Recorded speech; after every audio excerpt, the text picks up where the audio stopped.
হাইকোর্টের দ্বারস্থ চিকিৎসক দেবাশিস হালদার এবং আশফাকুল্লাহ নাইয়া বদলি বিরোধিতা করে কলকাতা হাইকোর্টের দ্বারস্থ দুই চিকিৎসক মামলা দায়েরের অনুমতি দিয়েছেন বিচারপতি পার্থসারথী চট্টোপাধ্যায়। আরো বিস্তারিত জানবো, পীযূষ কান্তি রয়েছেন আমাদের সঙ্গে। পীযূষ কান্তি, কি জানা যাচ্ছে বিষয়ে?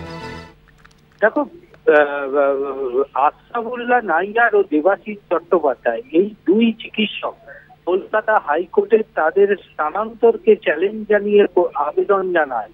এই আবেদনের প্রেক্ষিত বিচারপতি পার্থসারথী চট্টোপাধ্যায় দৃষ্টি আকর্ষণ করে তাদের দাবি মামলা দায়েরের অনুমতি দিন বিচারপতি।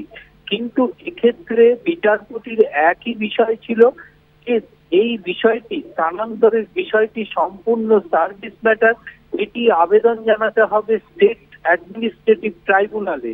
কিন্তু সেক্ষেত্রে আইনজীবী সেই একই সওয়াল করেন। তার দাবি যে সুপ্রিম কোর্টের নির্দেশ রয়েছে, একটি নির্দেশিকা তুলে ধরে তিনি জানান যে স্টেট অ্যাডমিনিস্ট্রেটিভ ট্রাইব্যুনাল যদি কোনো কারণে বন্ধ থাকে তাহলে সেটি সরাসরি পরবর্তী অ্যাপেক্স কোর্টে আবেদন জানানো যেতে পারে। এরপরে সেক্ষেত্রে গ্রীষ্ম অবকাশকালীন যেহেতু বেঞ্চ চলছে, গ্রীষ্ম অবকাশ চলছে, স্টেট ট্রাইব্যুনাল বন্ধ, তাই জন্য তারা কলকাতা হাইকোর্টের দ্বারস্থ হয়েছেন। এই যুক্তি গ্রহণ করেই বিচারপতি পার্থসারথী চট্টোপাধ্যায় মামলা দায়েরের অনুমতি দিয়েছেন।